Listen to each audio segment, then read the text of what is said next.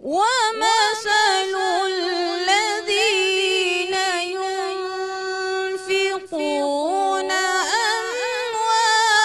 أموالهم ابتغاء